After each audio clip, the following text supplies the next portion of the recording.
Aku tidak pernah meminta rumah semewah ini. Aku hanya ingin dicintai. Namun, cinta yang kudapat membawaku ke tempat tergelap yang tak pernah kubayangkan. Rumah ini, suamiku, dan tawa kemenanganku di akhir nanti. Semua dimulai oleh satu peringatan ganjil dari seorang tukang sate di hari kedua. Siapa sangka? Sebelum ceritanya dimulai, silakan tulis di kolom komentar dari daerah mana saja teman-teman yang menonton cerita ini. Jangan lupa like dan subscribe agar channel ini bisa semakin berkembang dan bisa mempersembahkan cerita yang lebih menarik lagi. Mobil mewah itu akhirnya berhenti. Aku menatap keluar jendela, ke sebuah rumah yang lebih mirip istana kecil daripada tempat tinggal. Cat putihnya menyilaukan, arsitekturnya modern dan kaku. Ini rumah baru kami. Rumah hadiah pernikahan dari Dimas, suamiku. Kita sampai, sayang, kata Dimas. Suaranya lembut seperti biasa. Dia mematikan mesin, dan keheningan langsung menyergap kami. Rumah ini terletak jauh dari mana-mana. Tadi kami berkendara hampir 30 menit dari gerbang kompleks utama, melewati jalanan yang sepi dan rumah-rumah lain yang juga berjarak ratusan meter satu sama lain. Terisolasi. Itu kata yang muncul di benakku. Bagaimana? Kamu suka? Tanya Dimas, senyumnya yang sempurna terkembang. Aku mengangguk, mencoba terdengar antusias. Ini luar biasa, Dimas. Besar sekali. Hanya yang terbaik untuk istriku, katanya. Dia keluar, membukakan pintu untukku. Sikapnya selalu seperti itu. Seorang pangeran dari negeri dongeng. Kami menikah baru 3 bulan lalu. Perkenalan kami singkat, hanya 2 bulan. Dimas adalah seorang pengusaha sukses, karismatik, dan sangat persuasif. Dia membuatku merasa seperti satu-satunya wanita di dunia. Aku, Indira, seorang pegawai administrasi biasa, tiba-tiba hidup dalam mimpi. Kami masuk ke dalam. Gema langkah kaki kami di lantai marmer adalah satu-satunya suara. Langit-langitnya tinggi, perabotannya mahal dan minim. Semuanya serba putih, abu-abu, dan hitam. Dingin. Seperti galeri seni, bukan rumah. Kamu bisa tata ulang sesukamu nanti.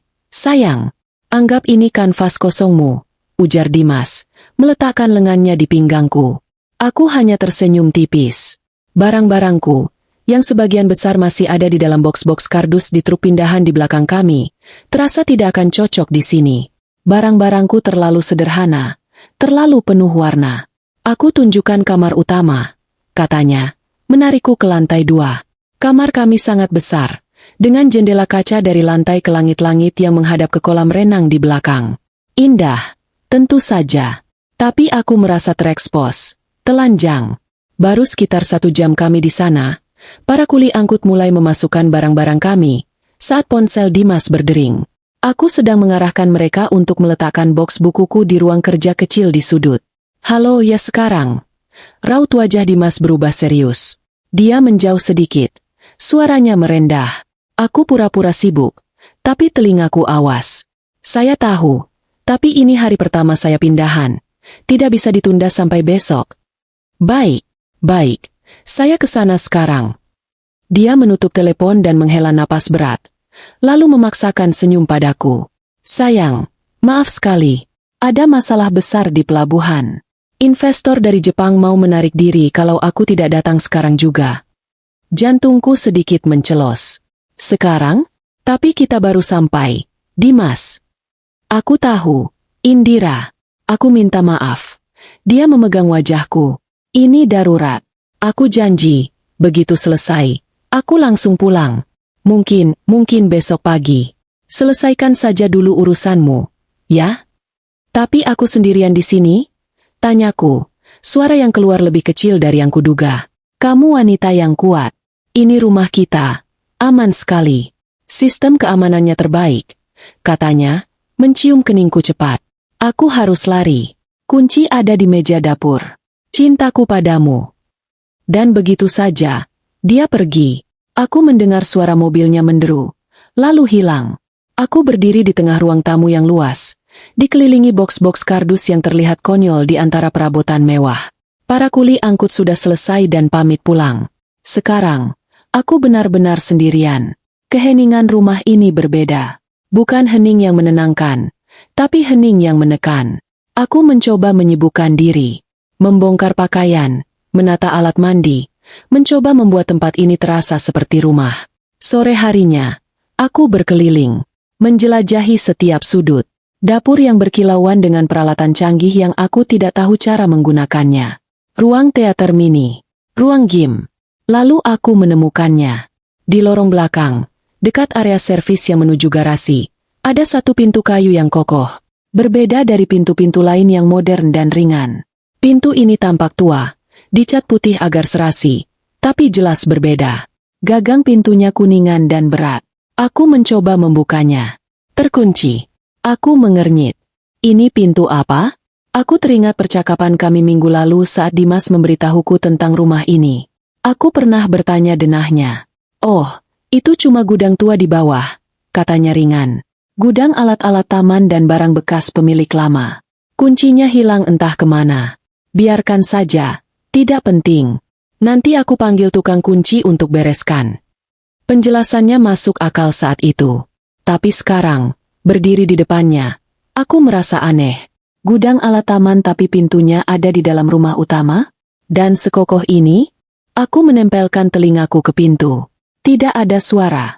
Aku mencoba mengintip dari lubang kunci. Tapi gelap total. Aku mengangkat bahu. Mungkin memang hanya gudang. Aku sedang paranoid karena sendirian di tempat baru. Aku melanjutkan aktivitas, memasak makan malam sederhana, nasi goreng, di dapur canggih itu. Aku merasa konyol makan nasi goreng di meja makan marmer yang bisa menampung 12 orang. Aku mencoba menelepon ibuku, ingin berbagi kabar kepindahan ini. Tapi seperti dugaanku, sinyal di sini sangat buruk. Panggilan terus terputus. Malam tiba dengan cepat. Rumah yang tadinya putih terang kini menjadi gelap. Hanya diterangi lampu-lampu taman yang menyala otomatis. Kolam renang memantulkan cahaya biru yang menakutkan. Aku mengunci semua pintu. Aku memeriksa jendela. Aku menyalakan TV di kamar hanya untuk mendengar suara manusia. Malam itu aku tidur dengan gelisah. Rumah ini mengeluarkan suara-suara aneh. Suara, klik, pelan. Suara, dengung, dari pendingin udara, suara air di pipa. Atau mungkin itu imajinasiku saja. Aku memeluk guling erat-erat, di tempat tidur yang terlalu besar untukku sendirian. Aku mencoba meyakinkan diri sendiri. Aku aman. Ini rumahku. Ini surga yang diberikan Dimas untukku. Tapi kenapa surga ini terasa begitu asing, begitu dingin, dan begitu mengancam? Kenapa aku merasa seperti sedang diawasi? Aku baru saja akan terlelap ketika aku mendengar suara lain. Suara, kriet, pelan, seperti langkah kaki di lantai kayu. Padahal, rumah ini lantainya marmer. Aku menahan napas. Hening, mungkin hanya rumahnya yang duduk. Rumah baru sering begitu, kan? Aku menutup mata rapat-rapat, memaksa diriku tidur, berharap pagi cepat datang. Berharap Dimas cepat pulang. Pagi datang membawa sedikit kelegaan. Cahaya matahari membuat rumah ini tidak terlalu menakutkan, meski masih terasa steril. Aku terbangun dengan leher kaku. Aku hanya tidur beberapa jam. Dimas belum pulang. Dia mengirim pesan singkat jam 3 pagi tadi, bilang rapatnya alot dan dia akan menginap di hotel dekat kantor. Love you, tulisnya di akhir pesan. Aku membuat kopi. Mesin kopi mahal itu butuh 10 menit untuk kupelajari cara kerjanya. Aku membawa cangkirku ke teras belakang. Duduk di kursi santai dekat kolam renang. Airnya tenang seperti kaca. Aku harus membiasakan diri. Ini hidupku sekarang. Mewah, sunyi, dan sendirian. Aku sedang berpikir untuk mulai membongkar boks buku-buku lama saat aku mendengarnya. Suara yang sangat kukenal, tapi terasa sangat tidak pada tempatnya di kompleks semewah ini. Tek, tek, tek. Suara ketukan spatula di wajan kecil. Suara tukang sate keliling. Aku mengernyit. Tukang sate? Di sini? Rasa rindu akan sesuatu yang normal. Sesuatu yang mengingatkanku pada kehidupanku yang dulu. Tiba-tiba muncul. Aku langsung ingin makan sate. Aku bergegas ke depan. Mengambil dompet dari tasku di meja. Aku berlari kecil ke gerbang utama yang menjulang tinggi. Di luar, di jalanan aspal yang sepi, seorang bapak tua mendorong gerobak sate sederhana. Dia tampak lelah. Kulitnya gelap terbakar matahari, dan peluh membasahi topi capingnya. Pak, sate. Panggilku, sedikit terlalu kencang. Bapak itu berhenti. Dia tampak kaget melihatku, lalu menatap rumah besar di belakangku dengan tatapan aneh. Aku membuka gerbang kecil di samping gerbang utama.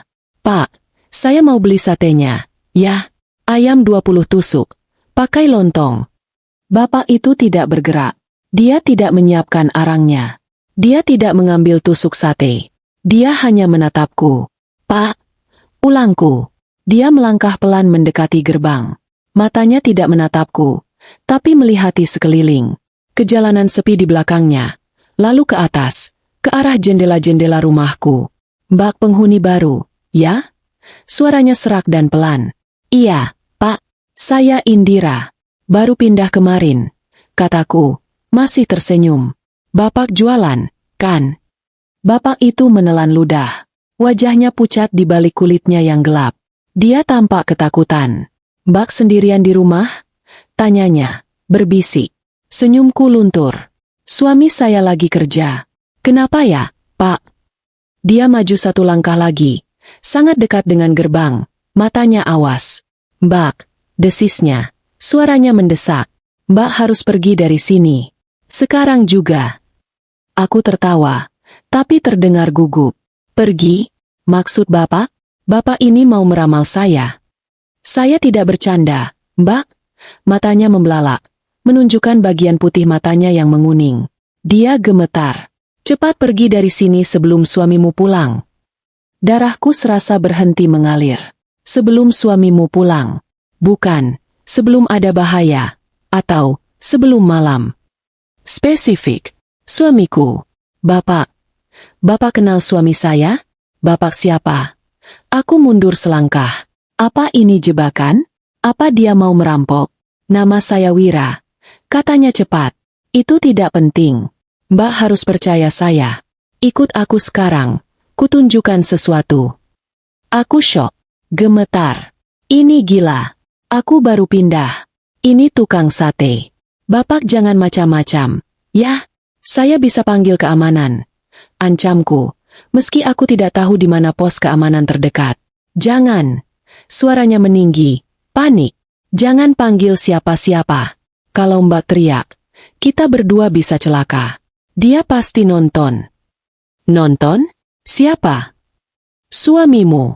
Dimas. Jantungku seperti diremas. Dia tahu nama Dimas. Dia pasang kamera di mana-mana. Mbak, di luar, di dalam. Dia tahu semua yang Mbak lakukan. Bisik Pak Wira. Matanya liar memindai rumahku. Aku langsung teringat perasaan diawasi tadi malam. Aku melihat ke sudut atap. Ada bulatan hitam kecil yang kukira sensor lampu. Sekarang benda itu terlihat seperti mata yang jahat. Bapak bohong. Bapak mau memeras saya, kan? Suaraku bergetar. Demi Allah, Mbak. Saya mempertaruhkan nyawa saya datang ke sini. Katanya putus asa. Saya sudah mengawasi rumah ini setahun. Kenapa? Tanyaku lirih. Mata Pak Wira berkaca-kaca. Karena istri Dimas sebelumnya, dia tidak pernah keluar dari rumah ini. Duniaku serasa berputar. Enggak mungkin. Dimas bilang dia belum pernah menikah.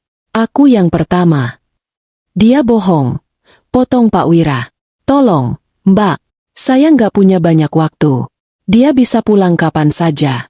Ikut saya. Pura-pura saja mau jalan pagi. Jangan bawa apa-apa selain ponselmu. Ayo. Pak Wira tidak menungguku. Dia mulai mendorong gerobaknya pelan-pelan, menjauh dari rumahku. Aku berdiri mematung. Otakku tidak bisa memproses ini. Dimas, suamiku yang lembut, yang penuh kasih, seorang pembohong? Seorang apa? Tapi ketakutan di mata Pak Wira itu nyata. Gemetarnya itu nyata. Aku melihat kembali ke rumah putih yang megah itu. Rumah yang kemarin kuanggap surga. Pagi ini, rumah itu terlihat seperti penjara. Dingin, mengintimidasi, dan penuh rahasia. Aku teringat pintu gudang yang terkunci rapat. Mbak, cepat. Suara Pak Wira terdengar lagi. Sudah beberapa meter di depanku. Aku membuat keputusan dalam sepersekian detik. Aku tidak tahu siapa Pak Wira. Aku tidak tahu apakah dia orang baik atau jahat. Tapi aku tahu satu hal. Aku tidak mau kembali ke dalam rumah itu sendirian. Aku gemetar hebat. Aku melangkah keluar dari gerbang kecil, membiarkannya terbuka sedikit. Aku tidak membawa apa-apa. Bahkan ponselku tertinggal di dapur. Bodoh. Tunggu, Pak. Ponsel saya. Nggak usah. Jangan kembali ke dalam. Ayo. Teriaknya tertahan. Aku menelan ludah. Tanpa ponsel. Tanpa apa-apa. Aku mulai berjalan cepat. Lalu setengah berlari. Menyusul gerobak sate Pak Wira. Aku tidak menoleh ke belakang. Aku takut melihat salah satu jendela itu, dan menemukan seseorang, atau sesuatu, sedang menatapku. Aku berjalan. Lalu aku berlari kecil. Aku tidak tahu harus merasakan apa. Lututku lemas, tapi adrenalin membuatku terus bergerak. Di depanku, Pak Wira mendorong gerobaknya dengan kecepatan yang mengejutkan untuk pria seusianya. Dia tidak lagi membunyikan mangkuknya. Satu-satunya suara adalah derit roda gerobak di aspal yang mulus dan napasku sendiri yang terengah-engah. Setiap detik, aku berharap akan mendengar suara mobil di belakang kami. Suara mobil Dimas. Atau suara teriakan dari pengeras suara keamanan. Tapi tidak ada. Hanya sepi. Kompleks perumahan mewah ini terasa seperti kota mati. Bapak, kita mau kemana? Tanyaku. Suaraku nyaris tak terdengar. Dekat. Di belakang rumah itu. Katanya tanpa menoleh. Tempat yang tidak akan terpikir oleh siapapun untuk dilihat. Kami berjalan mungkin 500 meter menyusuri jalan utama. Lalu Pak Wira tiba-tiba berbelok tajam ke kiri, masuk ke celah di antara dua pagar tembok raksasa milik rumah yang berbeda. Ini bukan jalan. Ini adalah semak belukar yang tumbuh liar. Lewat sini, Mbak. Hati-hati. Dia meninggalkan gerobaknya begitu saja di pinggir jalan. Dia menyingkap dahan-dahan berduri. Aku mengikutinya. Bajuku tersangkut-sangkut. Kami berjalan menembus ilalang setinggi pinggang. Tanahnya lembab dan tidak rata. Ini adalah sisi lain dari kemewahan. Sisi yang terabaikan. Aku bisa melihat bagian belakang rumahku dari sini, menjulang seperti benteng putih. Kolam renang birunya berkilau di bawah sinar matahari. Kontras yang begitu mengerikan. Pak, Bapak yakin? Aku ragu-ragu. Ini terasa semakin gila. Bagaimana jika Pak Wira ini yang berbahaya? Bagaimana jika ini jebakan? Dia berhenti. Dia berbalik menatapku. Matanya yang tadi panik kini dipenuhi kesedihan yang begitu dalam, begitu putus asa, hingga rasa takutku padanya lenyap, digantikan oleh rasa ngeri yang lain. Mbak, setahun lalu, saya juga punya kehidupan normal. Katanya pelan, suaranya bergetar. Saya punya warung sate kecil di dekat stasiun. Hidup saya sederhana. Saya punya satu anak perempuan. Namanya Salsabila. Dia cahaya hidup saya setelah ibunya meninggal. Dia mengusap wajahnya yang basah oleh keringat dan air mata. Lalu dia bertemu laki-laki itu. Dimas. Dia bilang dia sangat mencintai putri saya. Dia membelikannya hadiah. Membawanya keliling dunia. Saya, bapak tua penjual sate. Apa yang bisa saya katakan? Putri saya terlihat bahagia. Dia melanjutkan perjalanan. Suaranya kini seperti orang yang sedang bercerita pada dirinya sendiri. Mereka menikah siri dulu. Katanya biar cepat. Lalu pindah ke rumah ini. Rumah yang sama. Mbak, Salsabila menelepon saya setiap hari. Dia bilang rumahnya besar sekali. Dia kesepian. Dimas sering pergi. Lalu, satu hari, teleponnya berhenti. 1 hari jadi 3 hari. 3 hari jadi seminggu. Saya datang ke sini, tapi keamanan tidak mengizinkan saya masuk. Saya lapor polisi. Mereka tahu saya siapa. Mereka bilang, Pak Wira, paling putrinya malu punya bapak tukang sate. Dia sudah kaya sekarang. Dia kabur. Mereka menertawakan saya. Kami sampai di kaki sebuah gundukan tanah kecil yang ditumbuhi rumput liar. Tempat ini ada di balik pagar batas properti rumahku. Tersembunyi oleh pohon-pohon besar. Tapi saya tahu putri saya. Salsabila tidak seperti itu. Jadi, saya jual warung saya. Saya beli gerobak ini. Selama setahun, Mbak, setiap hari saya keliling kompleks ini. Pura-pura jualan. Padahal tidak ada yang beli di sini. Saya cuma mau mengawasi rumah itu. Dia menunjuk rumahku. Saya melihat Dimas. Dia keluar masuk. Kadang bawa belanjaan. Kadang senyum-senyum di telepon. Tapi dia selalu sendirian. Tidak pernah ada Salsabila. Sampai suatu malam, hujan badai besar sekali. Listrik padam di seluruh kompleks. Saya nekat. Saya panjat pagar belakang. Saya harus tahu. Saya bawa senter kecil. Pak Wira berhenti di depan gundukan tanah itu. Dia berjongkok perlahan. Tangannya gemetar saat dia mencabut rumput-rumput liar. Saya lihat dia di sini. Di tempat ini. Dia menggali. Saya kira dia tanam pohon. Tapi malam-malam, saat badai, lalu dia pergi. Saya tunggu sampai dia masuk rumah. Saya ke sini. Tanahnya masih baru. Gembur. Saya gali pakai tangan saya. Suara Pak Wira pecah. Saya tidak menemukan apa-apa. Cuma bau. Bau yang sangat busuk. Tapi saya tahu. Saya tahu itu putri saya. Dia menunduk dalam-dalam. Saya tidak bisa menggali lebih dalam. Saya takut. Saya lari. Besoknya saya kembali. Saya bawa ini. Dia menyibak rumput terakhir. Di sana, ada sepotong kayu kecil yang ditancapkan ke tanah. Penanda kuburan seadanya. Di kayu itu, terbungkus plastik laminating yang sudah kusam, ada sebuah foto. Foto seorang gadis muda yang cantik, tersenyum ke kamera, mengenakan jilbab biru muda. Salsabila. Aku jatuh terduduk. Kakiku tidak bisa menopangku lagi. Napasku tercekat. Itu putri Bapak. Bisikku. Ya. Isaknya. Putri saya. Istri Dimas. Istri sebelum Bak. Aku menggeleng. Nggak mungkin Dimas. Dia predator, Mbak. Suara Pak Wira tiba-tiba mengeras, penuh amarah. Dia cari wanita. Dia nikahi mereka. Dia kuras harta mereka. Lalu dia buang mereka. Tapi saya tidak punya harta. Saya cuma pegawai biasa. Bantahku, mencoba mencari celah dalam cerita mengerikan ini. Mbak yakin? Tanya Pak Wira tajam. Mbak tidak punya warisan? Tabungan? Atau Mbak tidak tanda tangan apa-apa minggu lalu?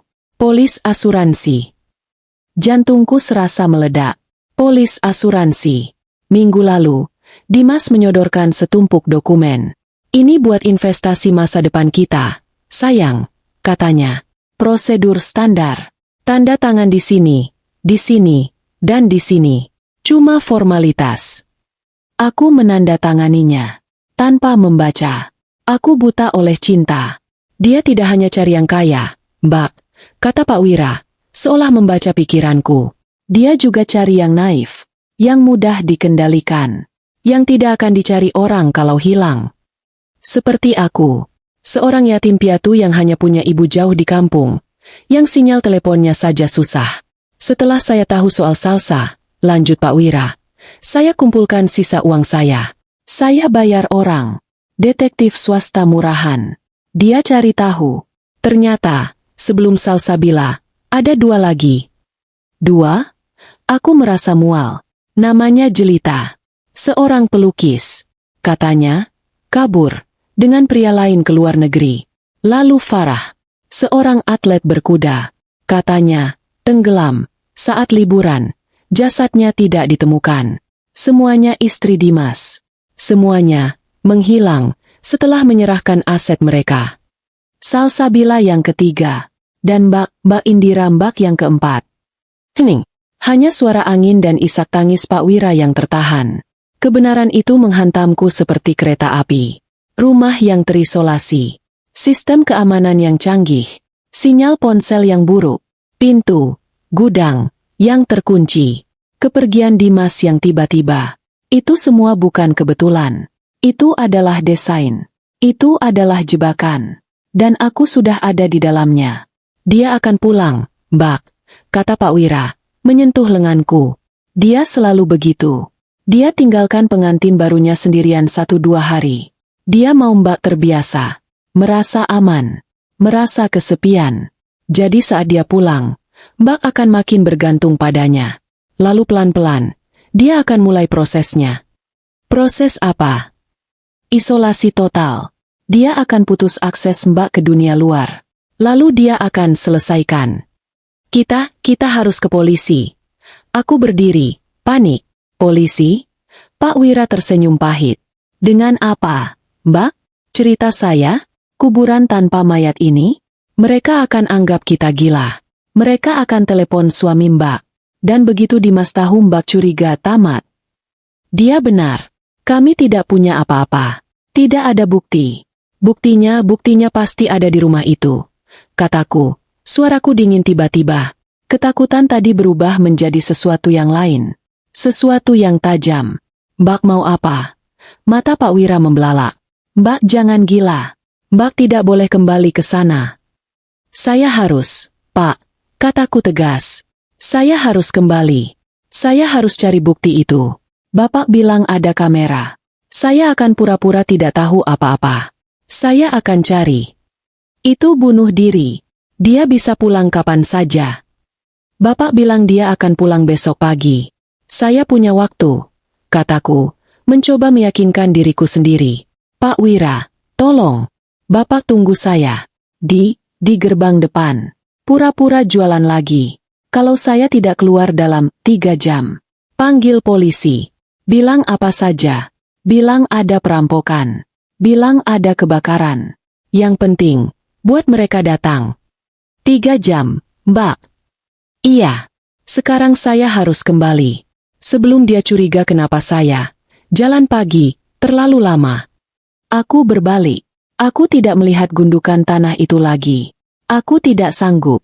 Aku berjalan kembali menembus semak belukar. Setiap langkah terasa berat. Aku bukan lagi Indira, wanita naif yang baru menikah. Aku adalah wanita yang berjalan kembali ke sarang predator. Mbak, panggil Pak Wira sekali lagi. Aku menoleh. Hati-hati. Dia bukan manusia. Dia iblis. Aku mengangguk. Lalu aku mulai berlari. Aku sampai di depan gerbang rumahku dengan napas terengah. Aku berhenti sejenak, mengatur napas. Aku menatap bulatan hitam di sudut atap. Kamera. Aku harus berakting. Aku memaksakan senyum kecil, seolah lelah habis berolahraga. Aku melambaikan tangan ke arah jalan, pura-pura pada Pak Wira yang sudah pergi. Makasih ya, Pak, teriakku riang. Lalu aku masuk ke dalam gerbang kecil, menutupnya pelan. Begitu pintu rumah utama tertutup di belakangku, senyumku langsung lenyap. Rumah ini terasa berbeda. Dinding putihnya terasa menekan. Marmer dingin di bawah kakiku terasa seperti lantai kamar mayat. Keheningan itu kini memekakan telinga. Setiap sudut terasa mengawasiku. Aku berjalan ke dapur. Tanganku gemetar hebat. Aku harus melakukan sesuatu yang normal. Aku mengambil cangkir. Pura-pura ingin membuat kopi lagi. Tanganku bergetar begitu keras sampai biji kopi berceceran di lantai. Sial. Umpatku pelan. Aku berjongkok membersihkannya. Satu persatu. Dadaku sesak. Aku menarik napas dalam-dalam. Tenang, Indira. Tenang. Kamu punya waktu. Tapi tidak banyak. Aku harus fokus. Di mana Dimas menyimpan rahasianya? Pintu gudang yang terkunci. Aku langsung menuju ke lorong belakang. Pintu kayu kokoh itu tampak mengejekku. Aku menempelkan telinga. Hening. Aku mencoba gagang pintunya lagi. Terkunci rapat.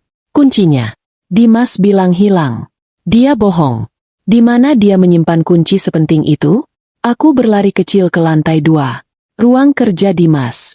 Bukan kamar tidur kami, tapi ruang kerja pribadinya. Tempat yang dia bilang, zona terlarang, sambil tertawa. Tempat kerja yang membosankan. Sayang, kamu nggak akan suka. Pintunya tidak dikunci. Aku masuk. Ruangan itu rapi luar biasa. Steril. Meja kayu besar, kursi kulit hitam, rak buku yang hanya berisi buku-buku bisnis dan hukum. Tidak ada foto. Tidak ada sentuhan pribadi. Aku langsung ke meja. Aku membuka laci pertama. Pulpen mahal, klip kertas, stapler. Laci kedua. Kertas-kertas kop surat perusahaan. Laci ketiga. Terkunci. Jantungku berdebar. Ini dia. Aku mencoba menariknya. Tidak bergerak. Aku tidak bisa mendobraknya. Akan terlalu kentara. Aku melihat sekeliling. Aku butuh sesuatu untuk membukanya. Penjepit kertas? Terlalu lemah. Aku berlari kembali ke dapur. Mataku liar mencari. Pisau. Terlalu besar. Gunting? Lalu aku melihatnya. Satu set tusuk sate dari logam untuk barbeku, masih baru di dalam kemasan. Aku mengambil satu yang paling kecil dan tipis tapi kuat. Kembali ke ruang kerja. Aku berlutut di depan laci. Aku masukkan ujung tusuk sate itu ke lubang kunci. Aku bukan ahli, tapi aku sering melihat di film. Aku menggerakkannya, memutarnya, memberikan sedikit tekanan. Klik. Bunyi pelan itu adalah suara terindah yang pernah kudengar. Laci itu terbuka, tapi isinya mengecewakan. Bukan kunci. Isinya adalah sebuah buku catatan kecil bersampul kulit hitam. Aku membukanya. Tulisan tangan Dimas yang rapi. Ini bukan jurnal. Ini buku besar. Jelita. Tertulis di halaman pertama. Di bawahnya ada daftar tanggal dan angka. 15 Mei. Transfer aset selesai. 85 M. 17 Mei. Polis ditandatangani. 30 Mei. Liburan Yunan. Lalu, 8 Juni. Insiden danau. Selesai. Aku membalik halaman. 10 Oktober. Penandatanganan surat kuasa. 8 November. Polis asuransi cair. 12 M. 1 Desember. Kecelakaan berkuda. Selesai. Jantungku serasa berhenti berdetak. Halaman berikutnya. Salsabila. 12 Februari. Pernikahan siri. 3 Maret. Polis aktif. 5 M. 18 Maret. Disposisi. Selesai. Disposisi.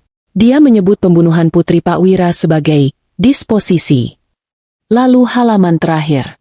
Halaman yang masih kosong, kecuali satu kata di bagian atas. Indira. Di bawah namaku, ada tanggal yang dilingkari. 2 minggu dari sekarang. Itu hari ulang tahunku. Dia akan membunuhku di hari ulang tahunku. Rasa mual yang hebat menyerangku. Aku berlari ke kamar mandi kecil di sebelah ruang kerja dan muntah. Aku muntah sampai perutku kosong. Tapi rasa pahit di mulutku tidak hilang. Ini adalah daftar kematian. Dan aku ada di urutan berikutnya. Aku mencuci muka. Aku menatap cermin. Wanita di cermin itu pucat pasi. Matanya memerah ketakutan. Bertahan hidup, bisikku padanya. Bertahan hidup dan hancurkan dia. Aku kembali ke laci. Tidak ada kunci. Berarti kunci itu ada di tempat yang lebih aman. Brankas. Aku tahu dia punya brankas. Dia pernah menunjukkannya sambil bercanda. Tempat aku menyimpan resep rahasiaku, katanya. Di belakang lukisan abstrak yang jelek di dinding ruang kerja. Aku menggeser lukisan itu. Sebuah brankas dinding digital. Apa kodenya? Aku mencoba tanggal lahirnya. 12 Agustus. 1208. Error. Aku mencoba tanggal pernikahan kami. Error. Aku mencoba 1, 2, 3, 4. Error. Sial. Aku tidak punya banyak waktu. Aku berpikir keras. Apa yang penting baginya? Uang. Tanggal. Aku melihat buku catatan itu lagi. Tanggal-tanggal. Selesainya. Jelita. 8 Juni. 0806. Error. 1 Desember. 0112. Error. Salsabila. 18 Maret. 1803. Error. Bukan. Pasti sesuatu yang lebih personal baginya. Tapi apa? Dia tidak punya apa-apa yang personal. Buku catatan itu. Dia menulis jumlah uangnya. Jelita 85 M. Farah 12 M. Salsabila 5 M. Apa itu kodenya? 851205? Terlalu panjang. Aku putus asa. Aku meninju pelan brankas itu. Lalu aku teringat sesuatu. Saat dia melamarku, dia bilang, "Kamu akan jadi yang terakhir, Indira." Aku janji. Dia pembohong. Tapi mungkin. Aku melihat tanggal di bawah namaku. Tanggal eksekusiku. 2 minggu dari sekarang. Tanggal 17 November. 1711. Klik. Pintu brankas terbuka. Aku tidak percaya. Dia menggunakan tanggal kematianku sebagai kode brankasnya. Kesombongan yang luar biasa. Di dalam brankas, ada tumpukan uang tunai. Beberapa paspor palsu dengan fotonya. Ada paspor asli milikku. Dia sudah mengambilnya dari tasku. Dan, Ada beberapa paspor wanita lain. Jelita. Salsabila. Lalu aku melihatnya. Menggantung di sebuah kait kecil. Satu kunci kuningan yang tua dan berat. Kunci. Gudang. Aku menyambar kunci itu. Aku tidak peduli dengan uang atau paspor. Aku harus masuk ke ruangan itu. Aku berlari keluar dari ruang kerja, menuruni tangga, menuju lorong belakang. Tanganku gemetar hebat sampai aku kesulitan memasukkan kunci ke lubang kunci. Kunci itu berputar dengan mulus. Aku mendorong pintu.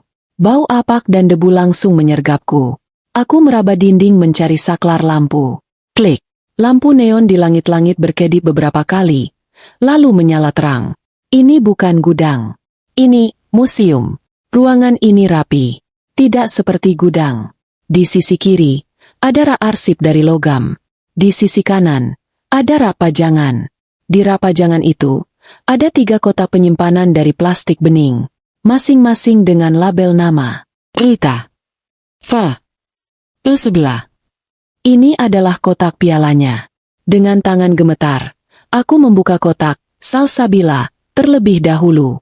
Di dalamnya, ada sebuah buku harian berwarna merah muda dengan gembok kecil yang sudah dirusak. Aku membukanya. Tulisan tangan yang bulat dan ceria. Menceritakan kegembiraannya menikah dengan Dimas. Lalu pelan-pelan, berubah menjadi ketakutan. Dia mengunciku lagi hari ini. Dia bilang ini demi keamananku. Aku mencoba menelepon ayah, tapi teleponku mati. Dimas bilang sinyalnya jelek. Aku baru tahu aku hamil. Aku takut memberitahunya. Matanya terlihat berbeda akhir-akhir ini. Di bawah buku harian itu, ada ponsel murah yang layarnya retak. Aku mencoba menyalakannya. Mati total. Dan di dasarnya, sebuah tes kehamilan digital. Layarnya sudah mati, tapi aku tahu apa isinya. Positif. Dia hamil. Dimas membunuhnya saat dia sedang mengandung. Aku menutup kotak itu, menahan tangis.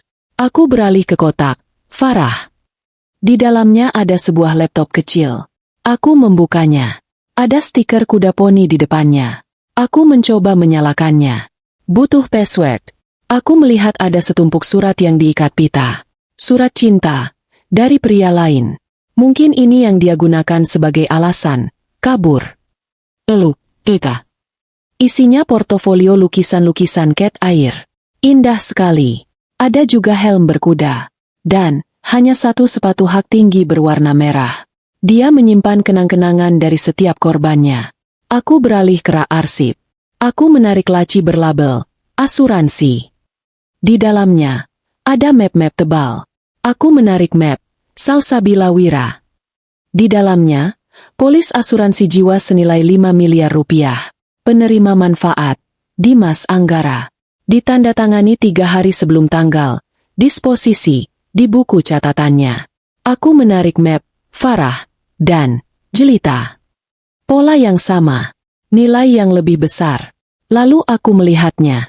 Sebuah map baru. Mas dengan namaku di atasnya. Indira Lestari. Di dalamnya, salinan dokumen, investasi, yang kutandatangani. Itu bukan investasi. Itu adalah surat kuasa penuh atas asetku, yang tidak seberapa, dan formulir aplikasi asuransi jiwa senilai 2 miliar. Dia sudah memulainya. Aku harus memotret ini semua. Aku merogoh sakuku. Ponselku. Aku meninggalkannya di dapur. Bodoh, bodoh, bodoh. Aku harus kembali ke dapur, mengambilnya, lalu kembali ke sini. Tepat saat aku berbalik untuk keluar dari ruangan itu, aku mendengar suara. Bip-bip. Suara mobil Dimas. Alarm mobilnya dimatikan. Dia ada di depan. Aku membeku. Aku melihat ke jam dinding di ruangan itu. Baru 1 jam. Bukan 3 jam. Pak Wira. Lalu ponselku di dapur berbunyi. Suara notifikasi pesan yang khas. Aku terdiam. Dia di luar. Aku di dalam ruang rahasianya. Aku mendengar pintu depan terbuka. Sayang, suara Dimas menggema di rumah yang sepi. Kerjaan beres lebih cepat. Aku di jalan pulang. Kangen banget. Itu bukan suara pesan masuk.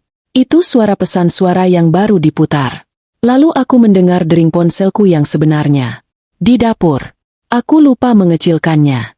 Sayang, Panggil Dimas lagi. Kamu di mana?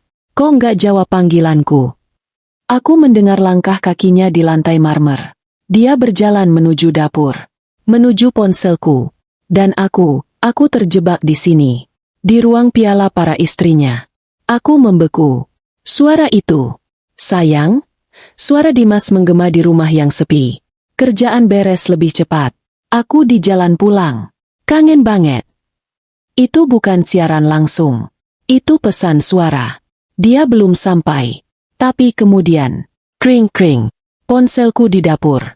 Berdering. Panggilan masuk. Bukan pesan suara. Aku mendengar deru mobil di kerikil luar. Lalu suara bip-bip pelan dari alarm mobil yang dimatikan. Dia di sini. Jantungku serasa berhenti berdetak dan meledak pada saat bersamaan. Aku terjebak. Aku ada di dalam ruang rahasia pembunuhnya. Dikelilingi bukti kejahatannya. Dan dia ada di luar. Kring-kring. Sayang. Panggilnya lagi. Kini suaranya jelas dari ruang depan. Dia sudah masuk. Kamu di mana? Kok nggak jawab panggilanku? Aku panik. Aku melihat sekeliling. Tidak ada tempat sembunyi di ruangan ini. Hanya rak arsip dan rak pajangan. Pintu. Aku harus keluar. Tapi kalau aku keluar, dia akan melihatku keluar dari sini. Kalau aku tetap di sini, dia akan mencariku. Dia tidak akan menemukanku. Dia akan sadar aku hilang. Dan cepat atau lambat, dia akan memeriksa ruangan ini. Ponselku berhenti berdering. Hening sejenak. Lalu aku mendengar langkah kakinya di marmer. Pelan. Dia berjalan ke arah dapur. Ke arah ponselku. Aku menahan napas. Aku bisa mendengar detak jantungku sendiri di telinga. Bunyinya memekakan. Indira? Suaranya terdengar bingung. Dia pasti sudah melihat ponselku di meja dapur. Aku mendengar dia mengambilnya. Hening lagi. Hening yang mengerikan. Apa yang dia lihat? Layar ponselku.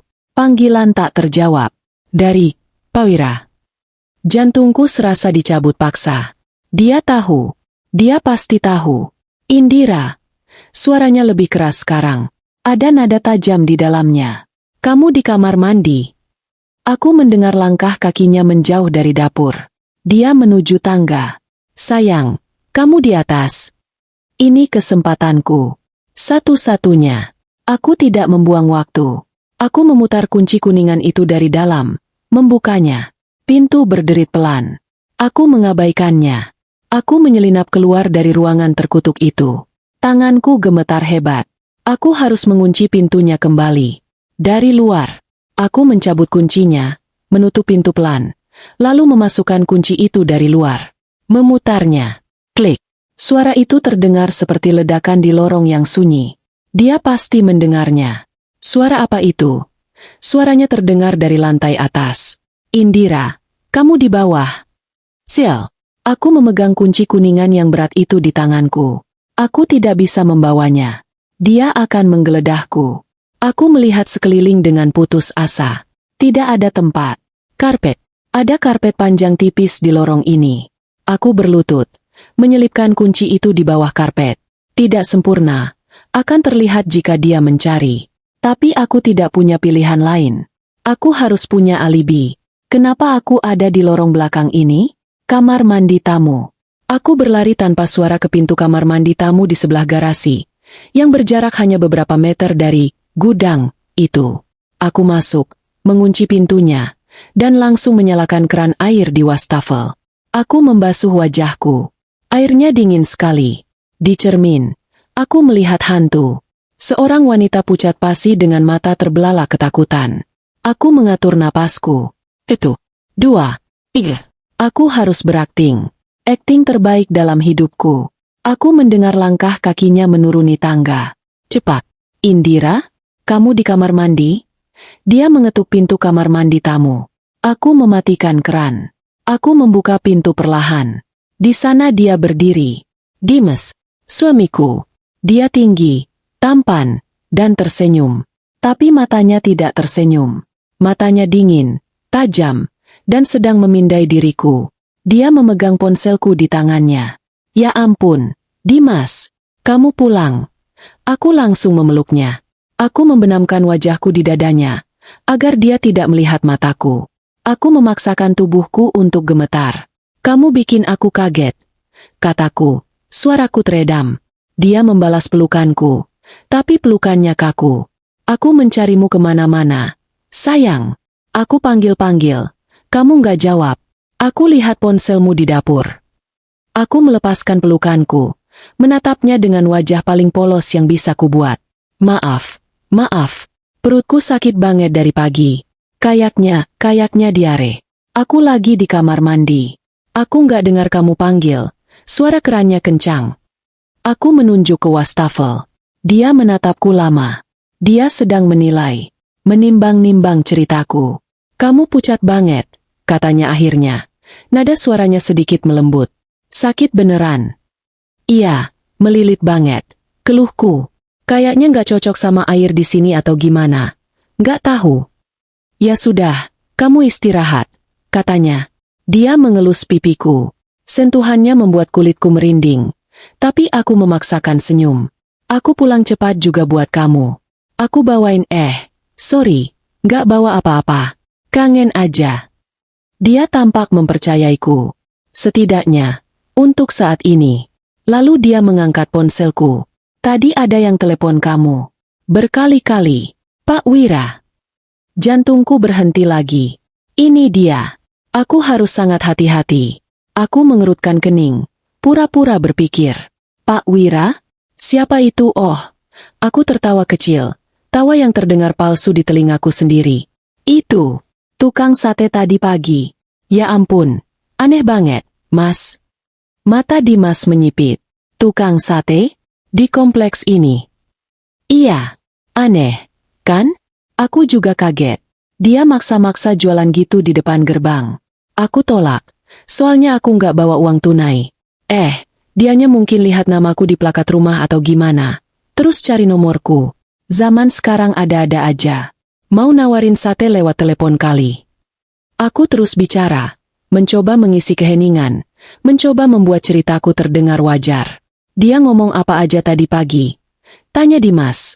Suaranya datar. Tidak ada emosi. Nggak apa-apa.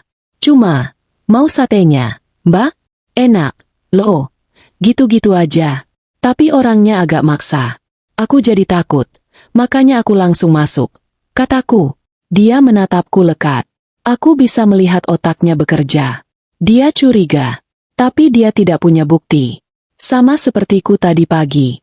Ya sudah, katanya pelan. Lain kali kalau ada yang aneh, telepon keamanan. Atau telepon aku. Jangan diladeni. Iya, Mas. Maaf, ya. Kataku. Aku ke kamar dulu. Ya, mau rebahan. Kepalaku pusing. Aku antar. Katanya. Nggak usah. Kamu pasti capek. Aku bisa sendiri. Aku berbalik dan berjalan melewatinya. Aku bisa merasakan matanya menatap punggungku. Setiap langkah terasa berat. Aku harus terlihat normal. Tentai. Aku naik ke lantai 2. Masuk ke kamar kami. Aku menutup pintu. Aku bersandar di pintu. Tubuhku luruh ke lantai.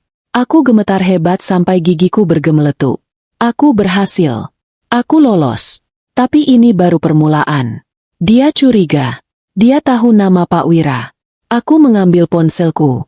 Aku harus menghubungi Pak Wira. Aku mengetik pesan singkat. Dia pulang. Aku aman untuk sekarang. Tapi dia lihat nomormu. Dia curiga. Jangan hubungi aku.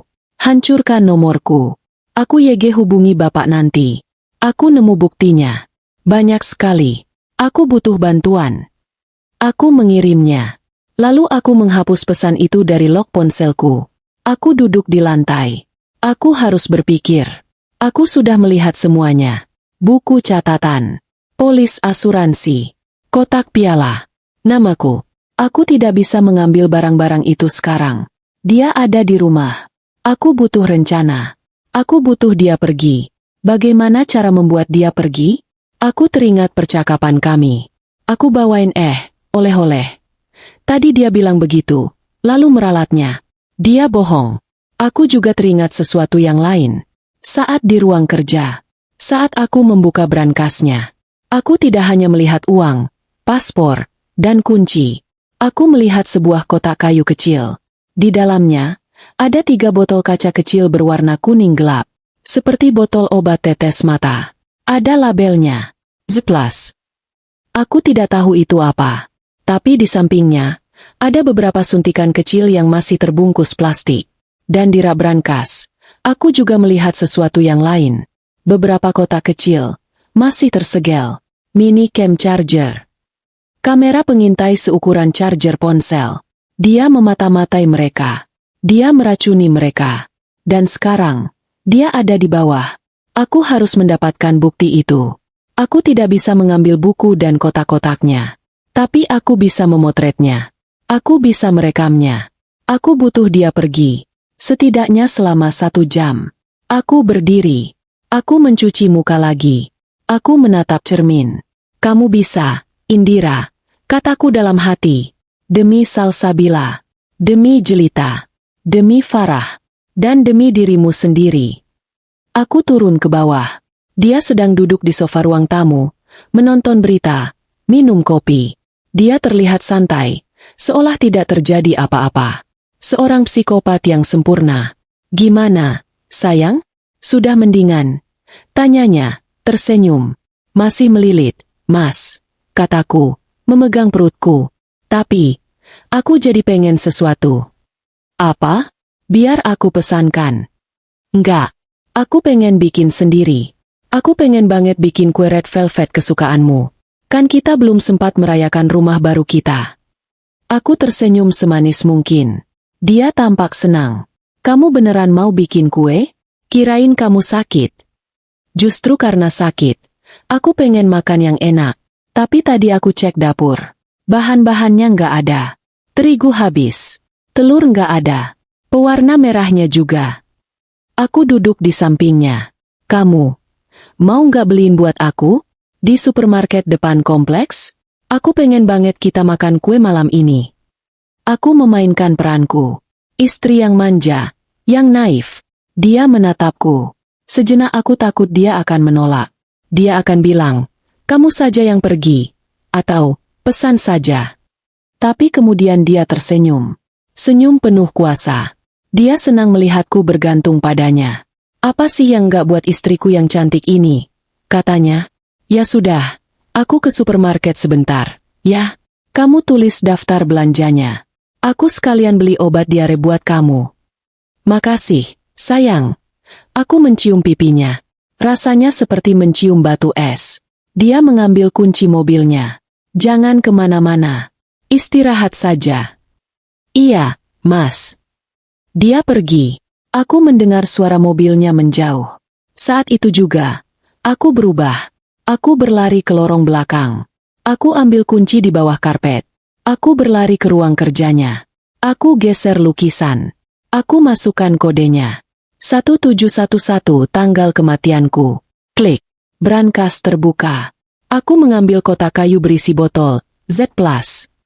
Aku mengambil 2 kotak mini cam charger yang masih baru. Aku mengambil kunci kuningan itu. Aku berlari ke gudang. Aku membuka pintunya. Aku mengeluarkan ponselku. Aku menyalakan mode video. Namaku Indira Lestari, kataku ke kamera. Suaraku gemetar tapi jelas. Suamiku Dimas Anggara. Jika aku mati, ini sebabnya. Aku merekam semuanya. Aku rekam kotak, Jelita, Farah, dan Salsabila. Aku rekam isi di dalamnya. Aku rekam buku harian Salsabila. Aku zoom tulisannya yang terakhir. Aku rekam rak arsip. Aku rekam map asuransi mereka. Lalu aku rekam mapku. Indira Lestari. Aku rekam buku catatan hitam kecil di ruang kerja. Aku rekam halaman dengan namaku. Lalu aku memotret. Aku potret setiap halaman penting. Setiap dokumen. Aku membuka aplikasi cloud di ponselku. Aku membuat akun baru. Aku mengunggah semuanya. Foto. Video. Butuh waktu. Bar sinyalnya lemah. Tapi bergerak. Sembari menunggu. Aku bekerja. Aku mengeluarkan salah satu kamera charger. Aku pasang di stop kontak di ruang kerja Dimas. Tersembunyi di bawah meja. Tapi dengan sudut pandang yang jelas ke arah kursi dan brankasnya. Aku menyambungkannya ke aplikasi baru di ponselku. Unggah selesai. Aku mengirim email dari akun baruku. Email ke Pak Wira. Aku tahu dia tidak akan membukanya. Tapi aku punya rencana. Aku kembali ke ponselku. Aku mengirim pesan ke nomor Pak Wira. Pergi ke warnet sekarang. Buka email xxx@gmail.com. Passwordnya tanggal salsa. Selesai. 1803 lihat semuanya. Ini bukti kita. Setelah Bapak lihat, balas pesan ini dengan kata, siap. Lalu hancurkan ponsel Bapak. Aku menunggu. 10 menit. 15 menit. Rasanya seperti selamanya. Ding. Satu pesan masuk. Dari Pak Wira. Siap. Lega. Air mataku mengalir. Setidaknya, jika aku gagal, buktinya ada di luar sana. Aku menghapus pesan itu. Aku menghapus log panggilanku. Aku menghapus akun email baru itu dari ponselku. Aku harus mengembalikan semuanya. Aku kembalikan buku catatan ke laci yang kucokel. Aku kembalikan botol Z+, ke kotak kayu. Aku kembalikan kotak kayu ke brankas. Aku menatap botol-botol itu. Z+. Ini pasti obat tidur yang sangat kuat. Atau racun. Dia menggunakannya pada mereka. Dia akan menggunakannya padaku. Aku mengambil satu botol. Aku harus menukarnya. Aku berlari ke dapur. Aku melihat sekeliling. Aku butuh sesuatu untuk menggantinya. Air gula. Aku menyalakan kompor. Aku masukkan gula dan sedikit air ke panci kecil. Aku memasaknya sampai larut dan sedikit mengental. Warnanya mirip dengan cairan kuning gelap di botol itu. Aku mendinginkannya dengan cepat di bawah air keran. Aku mengambil botol Z+, itu. Aku membuka tutupnya yang berpipet. Aku menuang isinya yang asli ke dalam toples selai kosong. Baunya kimia, sangat tajam. Aku menyembunyikan toples selai berisi cairan mematikan itu jauh di belakang tumpukan tepung dan bumbu di pantry. Lalu, dengan tangan yang stabil, anehnya, aku sangat tenang sekarang. Aku menuang air gula buatanku ke dalam botol Z+, itu. Aku mengisinya sampai penuh. Aku menutupnya rapat. Aku melakukan hal yang sama pada 2 botol lainnya. Sekarang, 3 botol Z+. Di kotak kayu itu isinya hanya air gula. Tidak berbahaya. Senjata utamanya sudah kulumpuhkan. Aku mengembalikan kotak kayu itu ke brankas. Aku mengunci brankas. Aku menggeser lukisan kembali ke tempatnya. Kunci, gudang. Aku berlari ke lorong, mengunci pintu, gudang, itu untuk terakhir kalinya. Aku menyelipkan kuncinya kembali di bawah karpet. Aku akan mengurusnya nanti. Aku berlari ke dapur. Aku mengambil mangkuk besar. Aku menuang tepung ke dalamnya. Aku memecahkan beberapa telur. Aku sengaja mengotori tanganku dan sedikit pipiku dengan tepung. Aku baru saja selesai mengaduk adonan asal-asalan ketika aku mendengar suara mobilnya. Dia pulang. Aku mengatur napasku. Aku adalah Indira. Istri yang naif. Istri yang sedang sakit perut. Istri yang ingin membuat kue untuk suaminya. Pintu depan terbuka. Sayang, aku pulang. Di dapur, Mas. Panggil Kuryang. Dia masuk ke dapur, membawa kantong belanjaan. Dia tersenyum melihatku. Kamu beneran bikin kue? Kirain kamu sakit. Tanyanya. Sudah mendingan, Mas. Mungkin karena keluar angin. Kataku polos. Ini, aku lagi bikin. Makasih. Ya, belanjaannya. Dia meletakkan kantong itu di meja. Dia juga meletakkan sekantong obat. Ini obat diarenya. Diminum, ya. Iya, makasih. Dia menatapku, yang berlumuran tepung. Dan dia tertawa. Tawa yang tulus. Dia benar-benar tertipu. Dia melihatku sebagai mainan bodohnya. Dia tidak tahu bahwa mainannya baru saja mencuri semua rahasianya. Kamu istirahat aja. Biar aku yang lanjutin. Katanya. Jangan. Ini kan kejutan buat kamu. Kamu nonton TV aja sana. Nanti kalau udah matang, aku panggil. Kataku, mendorongnya pelan keluar dapur. Dia menurut. Dia kembali ke sofa. Malam itu berjalan normal. Terlalu normal. Aku benar-benar memanggang kue itu. Rasanya tidak enak. Terlalu banyak gula. Tapi Dimas memakannya seolah itu adalah kue terenak di dunia. Dia memujiku. Dia bilang aku istri yang sempurna. Kami menonton film. Dia merangkulku di sofa. Aku bersandar di bahunya, merasakan otot-ototnya yang keras. Dan yang bisa kupikirkan hanyalah bagaimana tangannya mengakhiri hidup 3 wanita lain. Malam harinya, dia tertidur lebih dulu. Dia mendengkur pelan. Ini kesempatanku. Aku menyelinap keluar dari tempat tidur. Pelan. Aku harus memasang kamera kedua. Dan aku harus mengurus kunci sialan itu.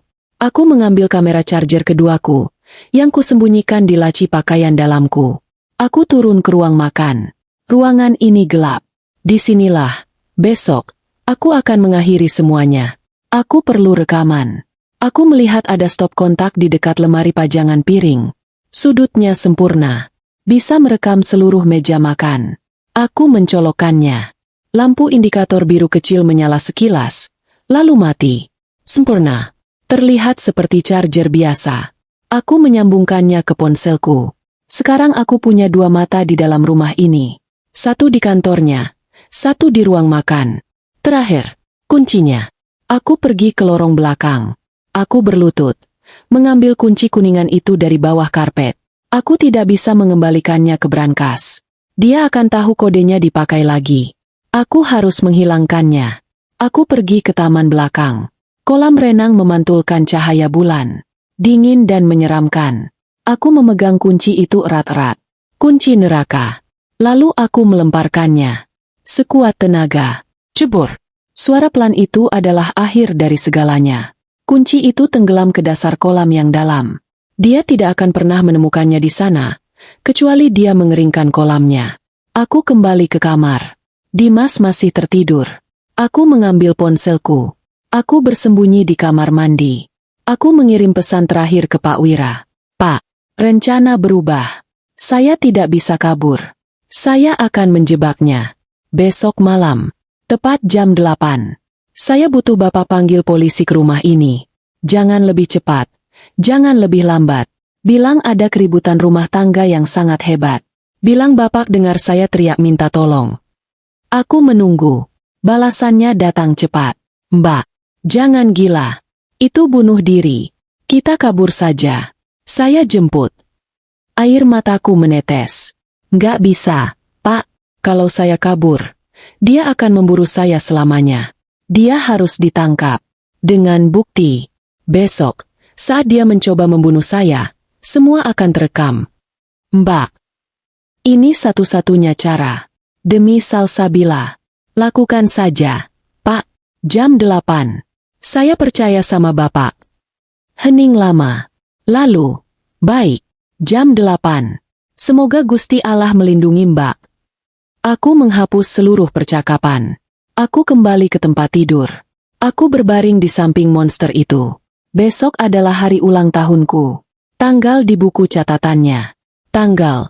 Selesaiku. Pagi harinya. Aku bangun lebih dulu. Aku menciumnya. Bangun, Mas. Bisikku. Dia menggeliat. Selamat ulang tahun, sayang. Makasih, kataku, tersenyum.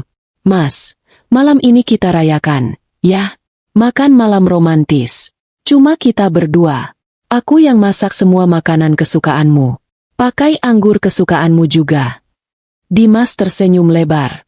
Dia tidak tahu apa-apa. Kamu istri terbaik di dunia, Indira, katanya, memelukku erat. Aku yang beruntung, bisikku di telinganya. Malam ini akan jadi malam yang gak akan pernah kamu lupakan. Ini adalah hari ulang tahunku. Aku terbangun di samping seorang pembunuh. Dimas masih tertidur. Napasnya teratur dan damai. Wajahnya, yang dulu kukira adalah wajah seorang pangeran, kini terlihat seperti topeng porselen yang dingin. Aku bergeser pelan. Turun dari tempat tidur tanpa suara. Sepanjang pagi, aku memainkan peranku. Aku membuatkan kopi. Aku tersenyum. Aku berterima kasih atas ucapan selamat ulang tahunnya. Aku menjawab panggilannya dengan, "Ya, sayang." Setiap kali dia memanggilku, setiap senyuman terasa seperti otot di wajahku ditarik paksa. Setiap kata manis yang keluar dari mulutku terasa seperti duri. Jadi, nanti malam, katanya saat sarapan. Kamu beneran mau masak? Di hari ulang tahunmu? Aku bisa ajak kamu ke restoran paling mahal di kota. Enggak, Mas, kataku lembut, memotong rotinya. Aku mau malam ini spesial. Cuma kita berdua. Di rumah baru kita. Aku mau membuat kenangan. Kenangan terakhir. Tambahku dalam hati. Dia tersenyum. Senyum yang sama yang dia berikan pada Salsabila, Jelita, dan Farah. Senyum predator yang puas karena mangsanya berjalan sukarela ke dalam perangkap. Baiklah, sayang. Apapun yang kamu mau. Dia menghabiskan sisa harinya di ruang kerjanya. Aku mendengar dia menelepon beberapa kali. Suaranya tenang, mengurus bisnis. Seolah malam ini adalah malam biasa. Dia tidak tahu aku tahu. Dia tidak tahu bahwa dari ponselku, di dapur, aku bisa melihatnya. Aku menyalakan aplikasi kamera tersembunyi. Rekaman dari charger di bawah mejanya muncul. Aku melihat punggung kursinya. Dia sedang bekerja. Aku mulai memasak. Ini adalah bagian tersulit.